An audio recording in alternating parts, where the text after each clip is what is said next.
Quiero pedirles a cada uno de ustedes que tome su Biblia. Vamos a utilizar la palabra de Dios para seguir adelante este sermón, esta palabra que Dios ha puesto previamente en mi mente y en mi corazón. Si usted ya tiene su Biblia abierta, por favor hágalo en 2 de Corintios, capítulo 5 y verso 17. Mis hermanos y hermanas en casa pueden ver los slides y mis hermanos y hermanas del grupo de liderazgo y servidores también lo pueden ver aquí en el templo. Fíjense en ustedes entonces que en estos días se nos dice que tenemos que prepararnos para cosas nuevas, que tenemos que prepararnos para una nueva normativa, que tenemos que prepararnos para un nuevo estilo de trabajo, que tenemos que prepararnos para hacer iglesia de otra manera. Nos están diciendo que todo lo que viene es nuevo por todas partes. Nos dicen en la televisión, en la radio, en las noticias constantemente, prepárate, nada va a volver a ser igual que antes. Eso es lo que estamos escuchando en ciertas maneras. Y hasta de alguna manera parece ser que es con un tono un tanto amenazante, ¿verdad? Si no te preparas, pues vas a ver lo que te va a pasar. Pero amados, es cierto que hay cosas nuevas. Pero ¿saben?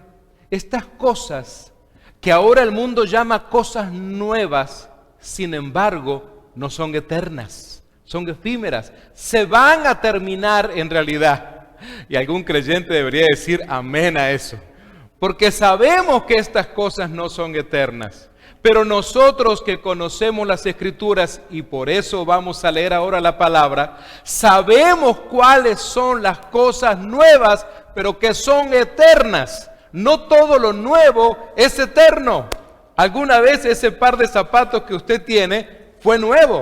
Ya no lo es y no va a ser eterno.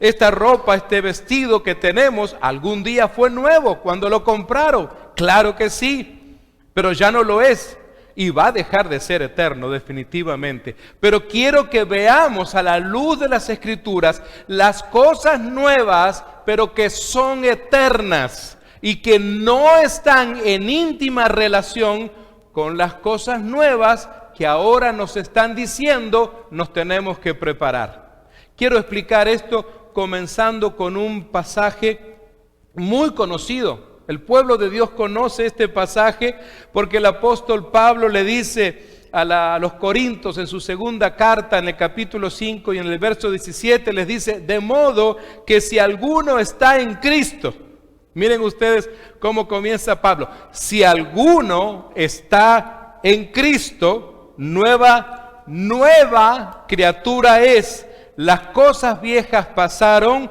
he aquí, todas son hechas nuevas.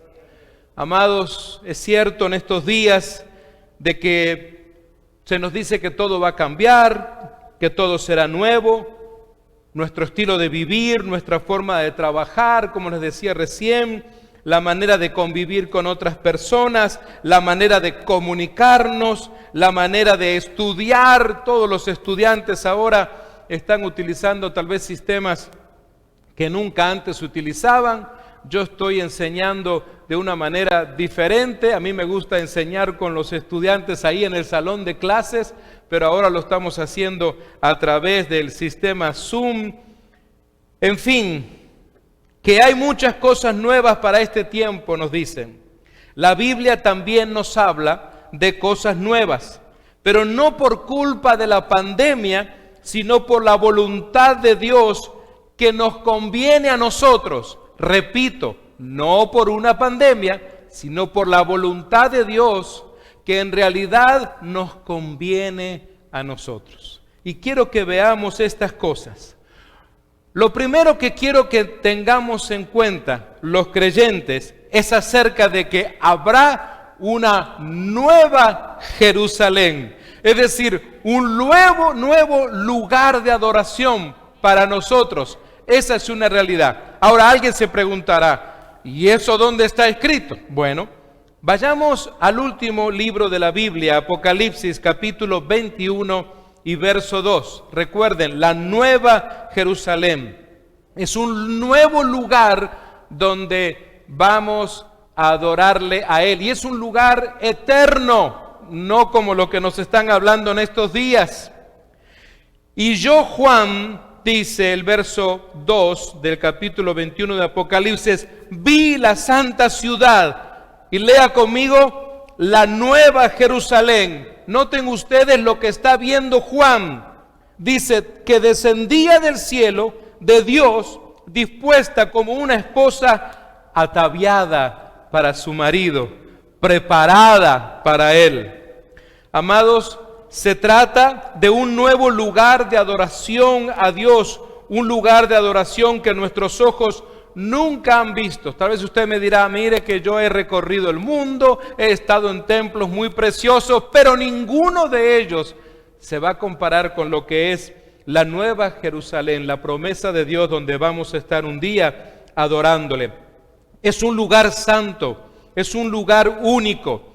Tal vez usted está preocupado o preocupada en que se nos prohíba cantar y alabar al Señor en los templos, porque recientemente hemos sido soberanamente amenazados por ese asunto. Pero más allá en que vaya a terminar esto, tengo, mejor dicho, para usted una buena noticia. A donde nosotros vamos para alabar a Dios, nada ni nadie nos podrá impedir hacerlo. Creo que alguien podría decir amén a eso. No hay ninguna pandemia en la Nueva Jerusalén, no habrá ningún ángel que venga y diga, ¡hey, calmados, calmados, cállense! Cuidado, estamos en pandemia, no pueden cantar. Eso no va a suceder en la Nueva Jerusalén. En la Nueva Jerusalén tendremos libertad total para adorar a Dios. Al fin y al cabo, no es otra la cosa que vamos a hacer.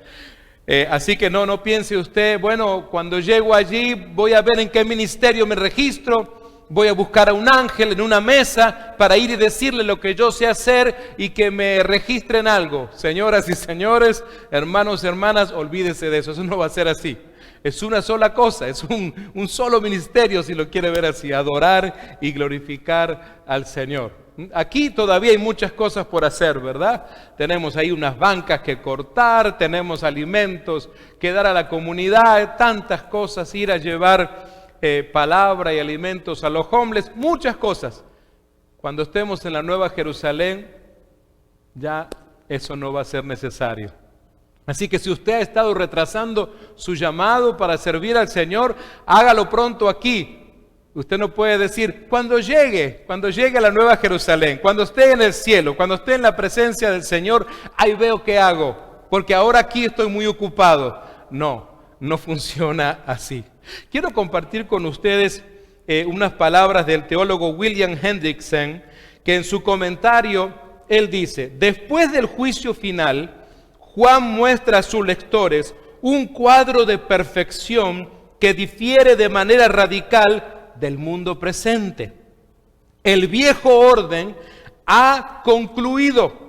Eso es lo que ha pasado cuando estamos leyendo esta porción. Y todas las cosas son nuevas, porque Él está viendo la nueva Jerusalén. El tiempo cósmico se ha convertido en una eternidad. Ya no se va a estar midiendo a ver qué hora es, a qué hora entramos, a qué hora salimos, a qué hora comenzamos, a ver, llego tarde, llego temprano, porque es diferente, es un tiempo cósmico completamente distinto en realidad. La separación de Dios ha llegado a ser una comunión íntima con Él, a eso es que vamos. La muerte pertenece al pasado, porque los santos beben el agua de la vida. En estos días estamos orando y lamentando y clamando a Dios por consuelo, por miles y miles que han perdido a sus seres queridos. Pero esto ya no va a ocurrir más en la Nueva Jerusalén. Los malos están, según en este tiempo de la lectura, en el lago de fuego, mientras que los santos están con Dios y pertenecen a la familia de Dios. La Nueva Jerusalén es un cuadro de perfección en cuanto a medida, ornamentación y en cuanto a su gloria, porque hay toda una descripción de esto.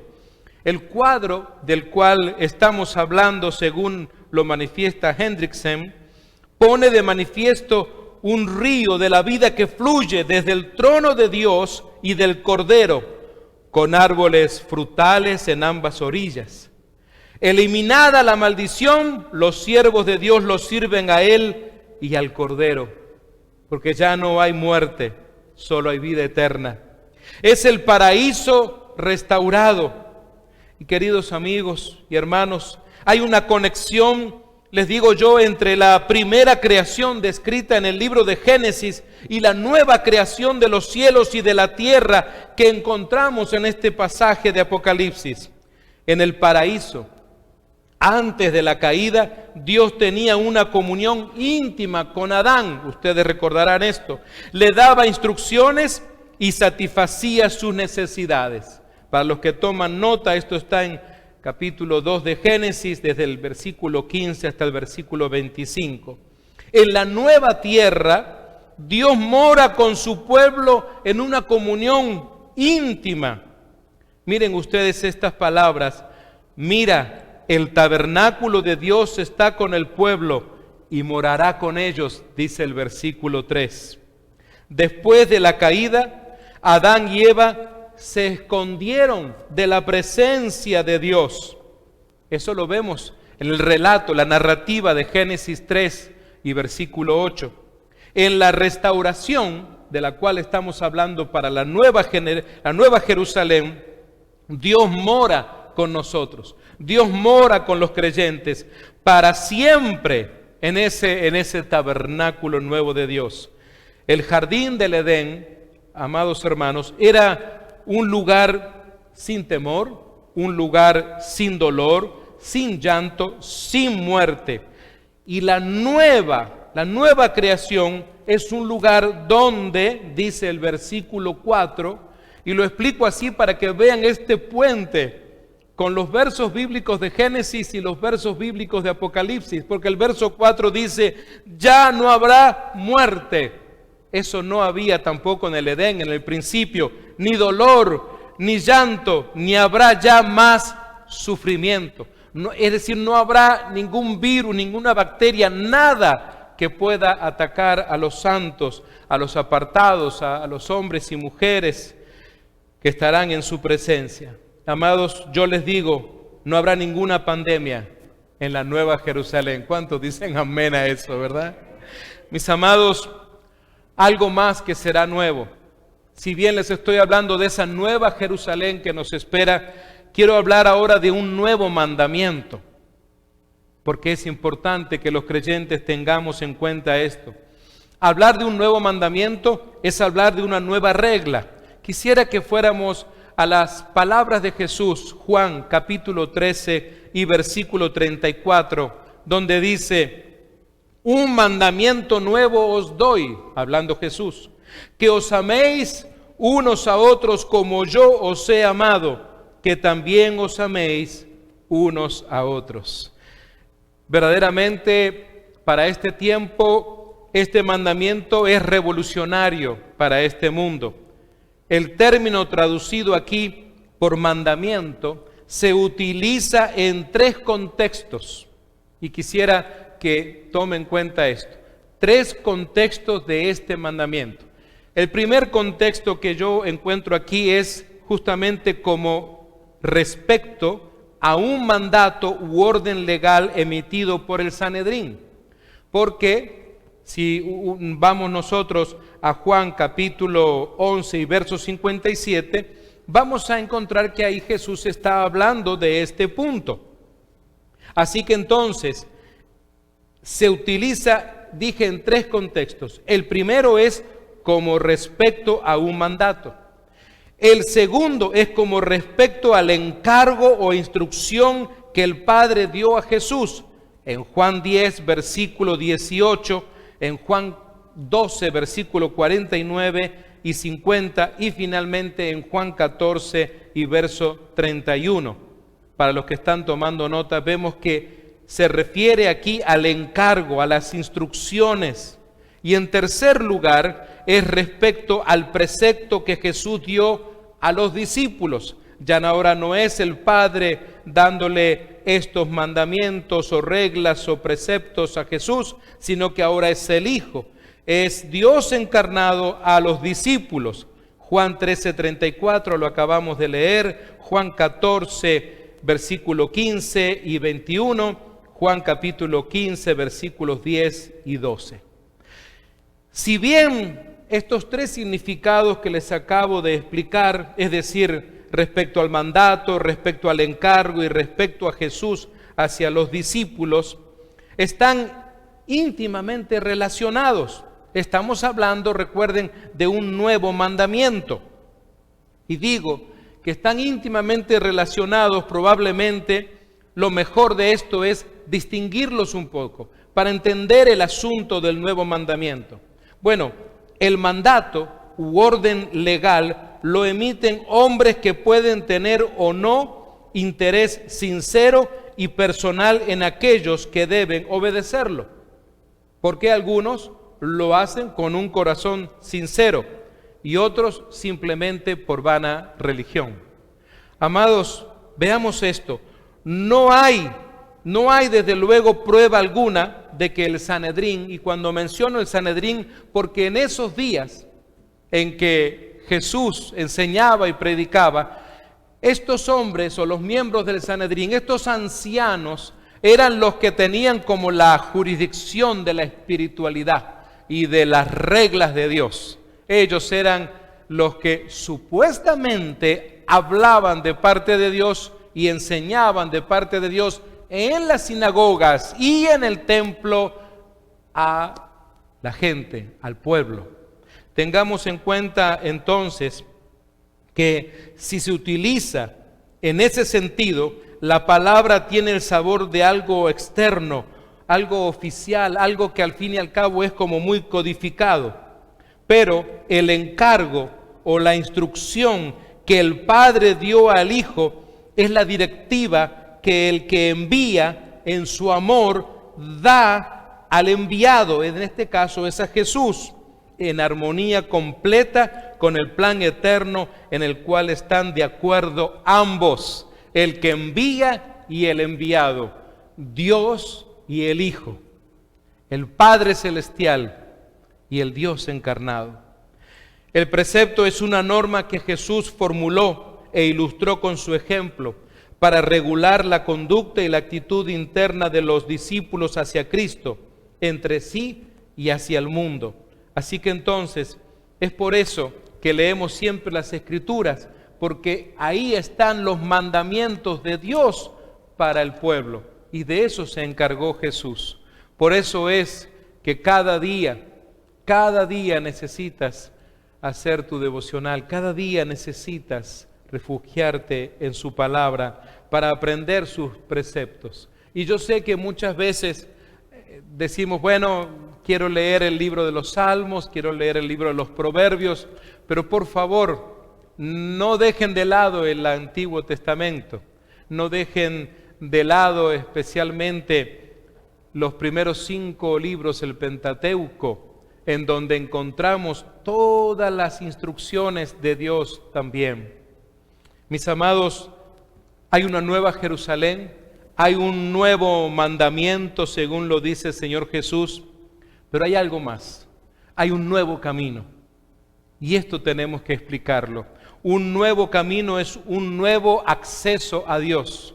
Quisiera que pudiéramos entender este nuevo camino, este nuevo acceso, pero a la luz de lo que escribe el autor de Hebreos. Hebreos capítulo 10, versículos 19 y 20. Ustedes lo tienen allí en sus pantallas. Y dice, así que hermanos, teniendo libertad para entrar en el lugar santísimo por la sangre de Jesucristo, por el camino nuevo y vivo que Él nos abrió a través del velo, esto es, de su carne. Así lo expresa el autor de Hebreos. Ese camino nuevo es la esperanza, es la guía al creyente, ya que nos da la libertad del temor a la muerte, porque sabemos a dónde vamos, por eso no tenemos temor a la muerte. Él tiene puestos los ojos en Jesús, que ha conquistado el poder de la muerte. Ahí deben de estar puestos nuestros ojos, en Jesús, para no ser parte de una paranoia, para no caer en las trampas, en los lazos de Satanás, de llenarnos de miedo, nada más. El temor de Dios es bueno. El miedo de Satanás no es algo que debe ser parte del cristiano. Entendamos esto. Mis amados, Él tiene los ojos puestos en Jesús, les decía, porque ha conquistado al poder de la muerte. Sabe que en Jesús tiene salvación, tiene justicia, tiene vida eterna y la certidumbre de la resurrección de los muertos. Todo esto tiene el creyente que ahora camina por un camino nuevo. Esa esperanza se verá realizada cuando Jesús vuelva. Esa es la realidad.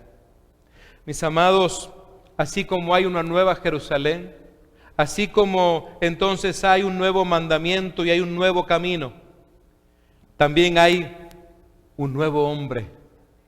Un nuevo hombre. Y no necesariamente hablando de género. Quisiera que entendiéramos esto a la luz de la carta que Pablo le escribe a un grupo de hermanos como los que estamos aquí, pero en la ciudad portuaria de Éfeso, en el Asia Menor. Quisiera que viéramos esta porción de esta carta para esa iglesia que pastoreaba en aquellos días un discípulo amado llamado Timoteo. Y dice el versículo 24 del capítulo 4 de Efesios: en cuanto a la pasada manera de vivir, despojaos del viejo hombre que está viciado conforme a los deseos engañosos, y renovaos en el espíritu de vuestra mente, y vestíos del nuevo hombre, creado según Dios en la justicia y santidad de la verdad. Un nuevo hombre creado según Dios. El nuevo hombre del cual se nos habla acá era la personificación de la nueva naturaleza. Una nueva naturaleza, es decir, diferente a la que teníamos antes de nuestra conversión, antes de arrepentirnos de nuestros pecados, antes de invitarle a que sea nuestro Señor y Salvador.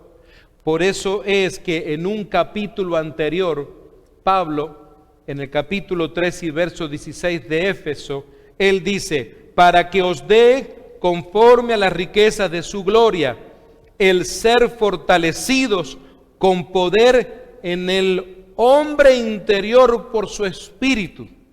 Quiere decir entonces que hay una renovación en el interior de nuestras almas, de nuestro ser, de nuestro espíritu.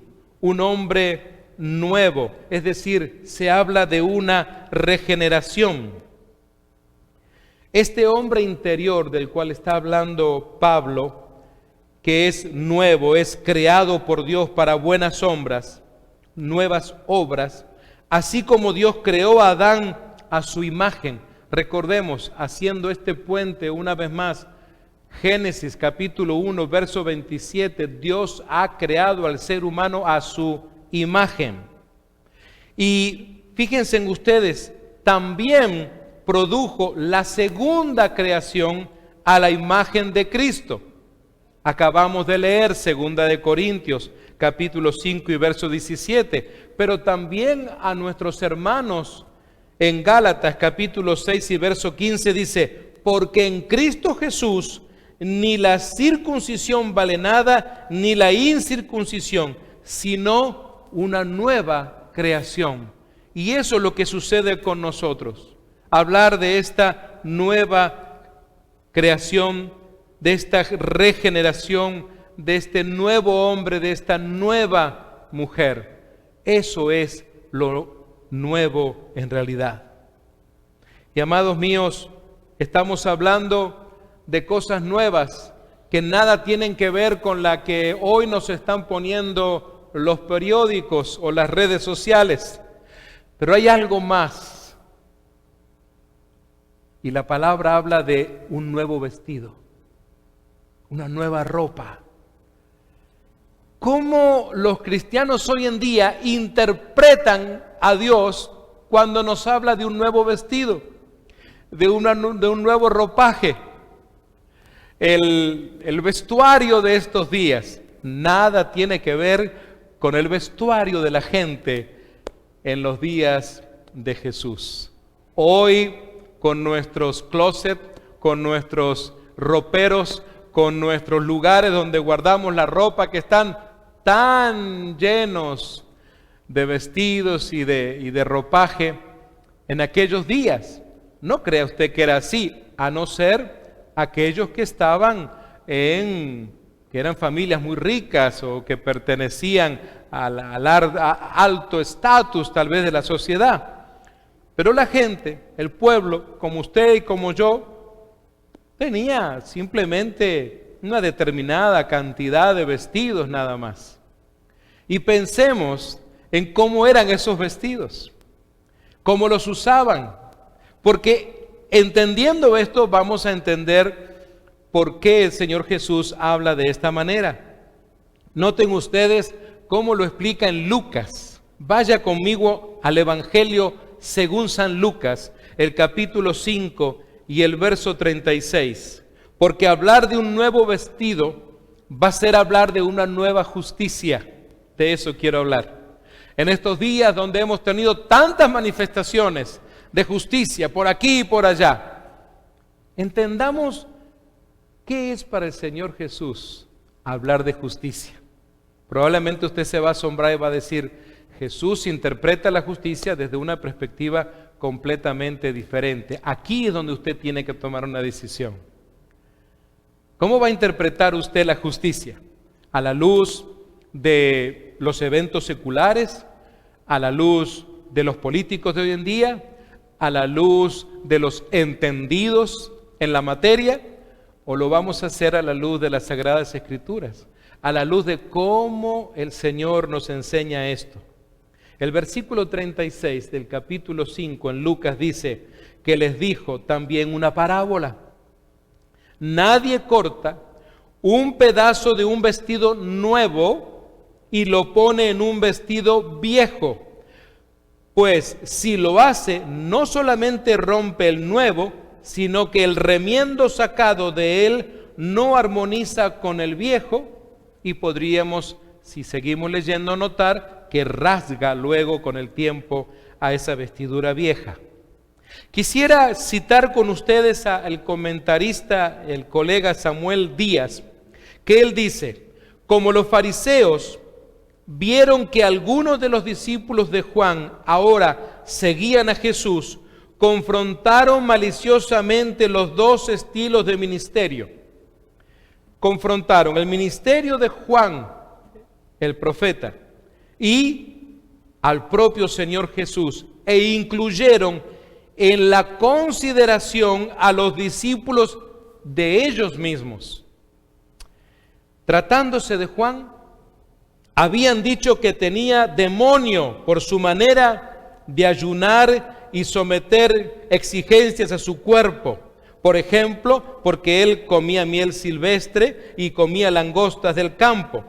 Y ahora enfrentaban lo que hacía Jesús y a sus discípulos, presentando como virtuoso lo que hacía Juan el Bautista. Evidentemente en su ánimo solamente estaba la confrontación, el ánimo de descalificar todo lo que Jesús les enseñaba. No podían entender en su carnal religiosidad los propósitos de Jesucristo. ¿Entendemos los propósitos de Jesucristo hoy en día? Si pensamos en esto, veamos que Jesús compartía su vida con los pecadores a fin de que conociesen la luz del mundo que había venido a ellos. En realidad, lo que más temían aquellos hombres era que Jesús desvirtuara sus antiguas tradiciones que guardaban con absoluto respeto por las meras formas, mientras que su corazón estaba verdaderamente lejos de Dios. Cada cosa que hacían era para contiendas y para debates, o como dice en Isaías 48, para su propio gusto. Así que, amados míos, cuando hablamos de un vestido nuevo, es decir, es la justicia de Dios manifestándose ahora a su pueblo. No una justicia antigua que se traía para de alguna manera conectarla o meterla entre medio de argumentos nuevos. No se trataba de hacer un shake, un licuado. Era algo nuevo que Jesús traía, no invalidando la ley, sino que debido a la situación de aquellos días, a la incredulidad del pueblo, a la religiosidad de los que deberían de estar compartiendo la palabra de Dios, entonces Jesús les habla de esta parábola, porque esto era para ellos. Mis amados, en este tiempo en el cual por todas partes han habido manifestaciones y todavía siguen existiendo donde la gente clama por justicia. Sin embargo, vemos que se utilizan como elementos del pasado para hacer justicia en el presente. Porque el mundo secular de estos días, no tiene algo nuevo de parte de Dios, porque no habla de parte de Dios. La justicia nueva de parte de Dios, esa es la que sí nos sirve porque es eterna. Pero los estatutos y las cosas que se nos proveen hoy en día, aunque sabemos que debemos someternos a las leyes, a las autoridades, pero sin embargo no son eternas. No podemos entonces hacer que éstas compitan la una con la otra. No es una competencia de doctrinas, no es una competencia de leyes. La más grande ley la ha dado Dios. De eso se trata. Por eso leímos anteriormente acerca de amados los unos a los otros. El mandamiento más grande, la nueva justicia que les traía el Señor Jesús era: amarás al Señor tu Dios con todo tu corazón, con toda tu alma, con toda tu mente. Y ahora les decía, y amarás a tu prójimo como a ti mismo.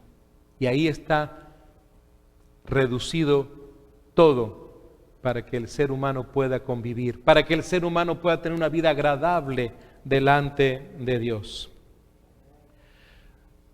Hay algo más, 2 puntos más que hablan de algo nuevo. Y el siguiente está pegadito al anterior. Acabamos de leer Lucas 5:36. Vaya conmigo a Lucas 5:38. Dice: y nadie echa, y esta es otra ilustración, vino nuevo en odres viejos. De otra manera, el vino nuevo romperá los odres y se derramará, y los odres se perderán. Mas el vino nuevo en odres nuevos se ha de echar, y lo uno y lo otro se conserva. Claro, el vino que ya ha sido puesto, al cual pueden llamar viejo, dentro de un odre, de un roble, de un tonel, de un tanque, depende los nombres que usted le pueda dar, que son siempre de madera, se ajusta bien porque pertenecen al mismo tiempo.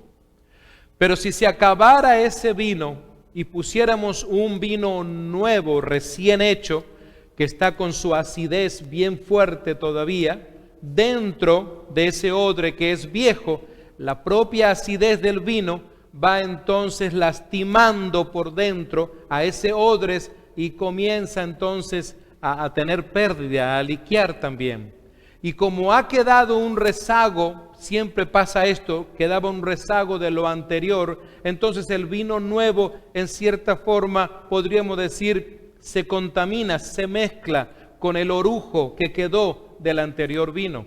Por eso es que entonces siempre se ponía un vino nuevo en un odres nuevo. Y el Señor Jesús utiliza esta ilustración porque la gente entendía muy bien de qué se trataba. Porque era algo de aquellos días, la gente sabía que eran los odres. Hoy en día de repente tenemos que estar mostrándole fotografías a los jóvenes cuando uno habla de odres y todo esto en relación al vino. Pero quiero que vean ustedes entonces que los fariseos confiaban excesivamente en sus apreciaciones que eran carnales. Por eso es que Jesús está enseñando esto. Ellos creían que eran sabios, también creían que eran justos, creían que eran muy honrados y que eran muy calificados. No admitían ninguna necesidad espiritual. Muy pocos, tal vez como Nicodemo, fueron capaces de acercarse a Jesús y reconocer quién era Él y decirle, Rabí. Amados, Jesús consideró a esta actitud como un vino viejo. La actitud farisaica, eso es ese vino viejo, ese vino rancio que no se mezclaría con el vino nuevo. Por eso esas ideas farisaicas no podían mezclarse con la palabra de libertad que traía para el pueblo de parte del Señor Jesús. Fíjense en ustedes que esto estaba representado por las personas que con necesidades de todo tipo, necesidades afectivas, culturales, sociales, de justicia también en aquellos días, estaban dispuestos a abandonar todo para adherirse al que había de llenar toda su necesidad. Pero era un odre nuevo, no podía ser en un odre viejo, no podía ser en medio de una cultura farisaica, no podía ser en medio de una práctica desleal como la que ellos tenían hacia Dios. El mismo Hijo de Dios, el Mesías, el Salvador del mundo, que en la boca de Jesús representaba ese vino nuevo. El vino nuevo era mucho mejor. Liberaba, daba luz a los ciegos, dejaba ir libres a los oprimidos y rompía todo yugo como Jesucristo mismo lo había anunciado. Él es el vino nuevo y no podía ser puesto en un odre viejo. También Jesús se refirió a sí mismo como el esposo que estaba presente y por ello era tiempo de festejar con alegría el magno acontecimiento que el esposo se encontraba ahora con la esposa para la relación más importante de todos los tiempos, el hombre y su Dios. Era un preámbulo de lo que vamos a vivir en aquellos días. Estaba el Señor Jesús en medio nuestro, pero estaban también los odres viejos. Mis amados, cuando hablamos entonces de un nuevo vino, entendemos de esta alegría de parte del Espíritu Santo. No lo malinterprete usted por verlo, tal vez si usted me dice, bueno, pastor, mire que yo vengo de una cultura alcohólica con problemas de alcoholismo, pero no es esa la referencia, no apunta hacia eso la ilustración, porque en realidad hablar de ese vino nuevo era justamente esa señal de buenas noticias que se traían, algo nuevo, algo completamente distinto a lo que la gente había estado escuchando, porque este vino nuevo, este Jesús, este Salvador, traía liberación, no opresión, en medio de un tiempo en el cual el imperio oprimía a Israel. De eso se trata en realidad, amados míos. Y finalmente hay un nuevo nombre, un nuevo nombre. Quisiera que fuéramos a Apocalipsis para terminar nuestro estudio hoy día. Apocalipsis capítulo 2 y verso 17. vamos a encontrar que se habla de un nuevo nombre y de un nuevo carácter. El que tiene oído, oiga lo que el Espíritu dice a las iglesias. Al que venciere, dice el Señor Jesús, daré a comer del maná escondido y le daré una piedrecita blanca. Preste atención a esta expresión. Y en la piedrecita escrito un nombre nuevo, el cual ninguno conoce, sino aquel que lo recibe. Estaba estudiando un poco lo que dice el teólogo Simon Kistemaker, y él dice que después de la repetitiva exhortación a escuchar lo que el Espíritu dice a las iglesias, el triunfador escucha la promesa de recibir maná del oculto y una piedra blanca, dos elementos importantes mencionados por Jesús. Ahora, usted y yo podemos hacernos una pregunta y decir, ¿qué significan estas dos cosas que está hablando Jesús? Tal vez si usted es una persona que ha leído tal vez varias veces Apocalipsis y ha pasado por esta escritura, tal vez se ha quedado así como pensando, ¿qué será esto de una piedrecita blanca? ¿Cómo podemos interpretar esto? ¿Qué será esto que se habla de un maná escondido? Tal vez usted ya había leído el libro de Éxodo, tal vez usted había leído algo acerca del maná que Dios le dio a su pueblo en aquellos días.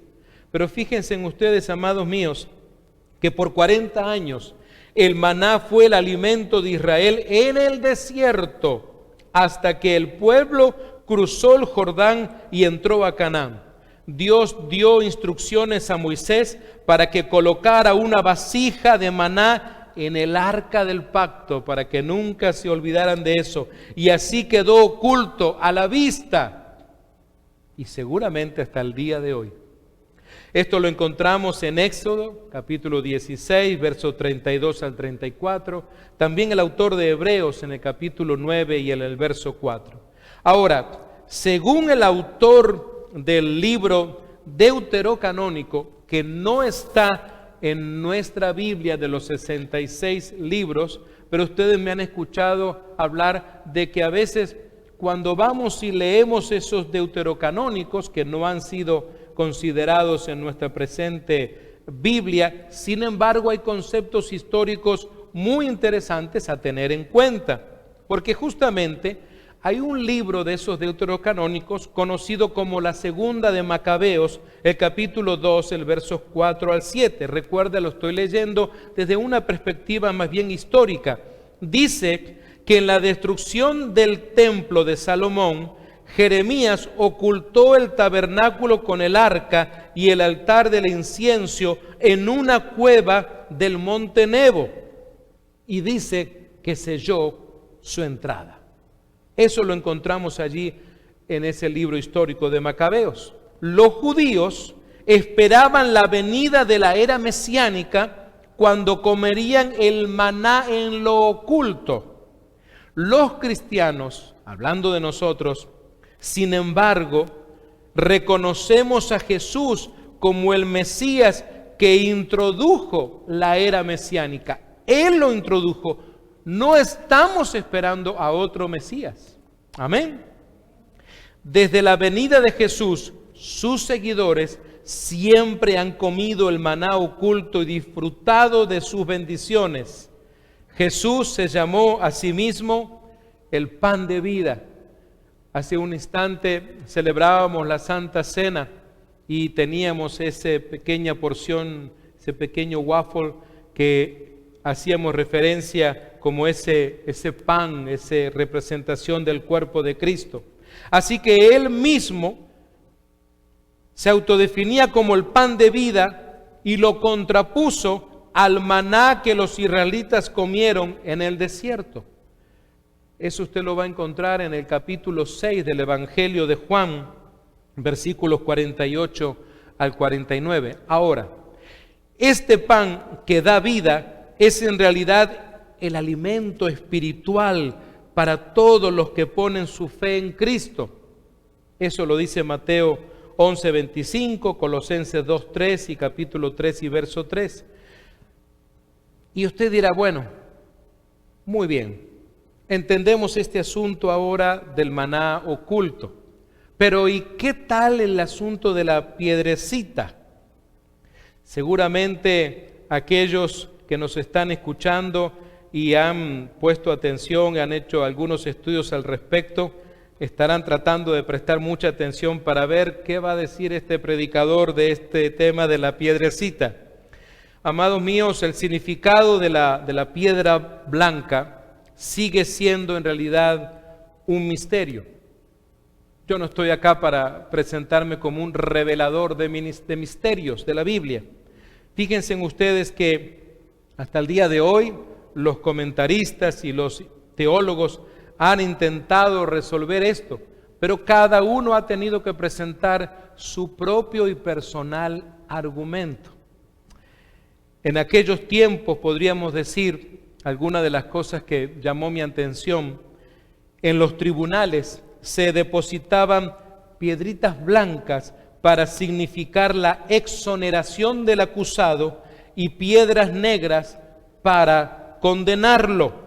En el día del juicio, con una piedra blanca se señalaría la absolución del cristiano.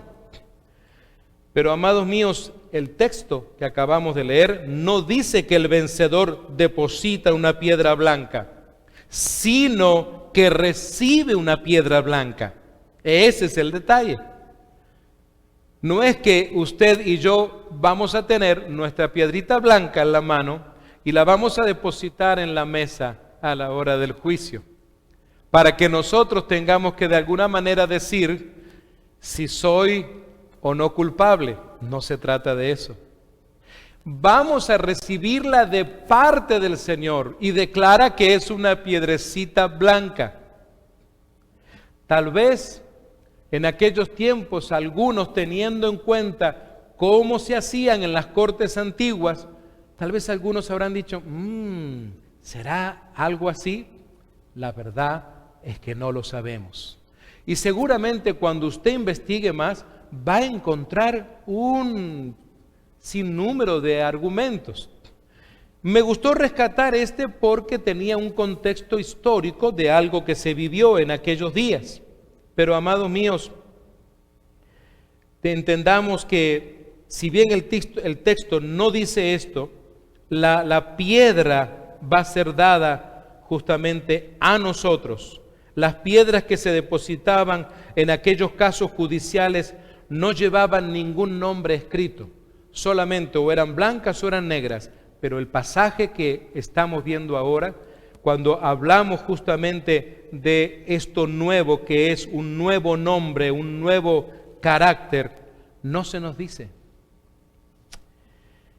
Un objeto blanco, hecho de hierro, de madera o de piedra, era llamado tesera, que otorgaba a quien la poseía ciertos privilegios en la sociedad. Otro elemento también histórico y comunitario que yo encontré, la durabilidad de estos materiales era, sin embargo, bastante cuestionable. Pero, amados míos, no sabemos lo que tendrá escrita esa piedrecita. Tal vez algunos argumentarán, ¿será mi nuevo nombre? ¿Me cambiarán el nombre, pastor? ¿Cómo me llamaré? ¿Me llamaré Francisco? ¿Me dirán Panchito allá en el cielo? ¿Cómo me llamarán? Bueno, no lo sabemos. Simplemente son conjeturas, simplemente son argumentos nuestros. Cuando algo no lo sabemos, simplemente tenemos que decir la verdad. Pues no lo sabemos aún, hasta ahora. Pero lo vamos a saber. Es algo que se va a revelar a nosotros. Pero hay algo que sí sabemos. Y eso es lo que nos debe de alegrar a nosotros. Eso es lo que verdaderamente nos tiene que llenar el corazón de alegría. Sabemos lo que está escrito en el libro de la vida y es nuestro nombre como confirmación de la salvación y de la vida eterna. Eso lo sabemos y en esa base descansamos Y en esa base es que nosotros confiamos en nuestra salvación y en la vida eterna. Así que entonces, en su momento, usted sabrá, usted va a poder leer el nombre en su piedrecita blanca, pero por ahora, siéntase satisfecha, siéntase satisfecho de saber que su nombre está escrito en el libro de la vida. Mi amigo y mi amiga, ¿sabe usted? ¿Tiene la seguridad de su nombre está escrito en el libro de la vida? Tal vez si alguna persona que me está escuchando dice, no, yo no lo sé, yo no sé cómo se hace eso. Usted lo puede hacer en este momento. Cierra tus ojos ahí donde estás y vas a hablar con Dios y le vas a pedir que escriba tu nombre en el libro de la vida. Le vas a pedir perdón por tus pecados y vas a invitar a Jesús a venir a tu vida.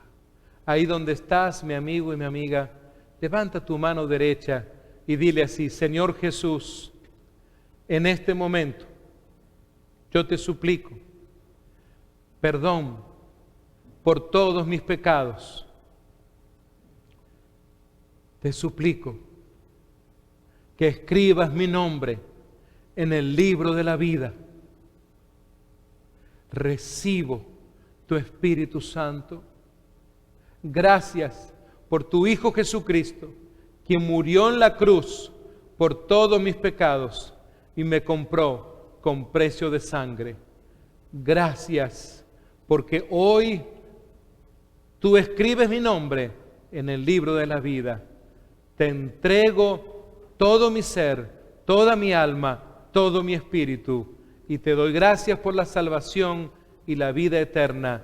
En Cristo Jesús, el pueblo puede decir amén y amén.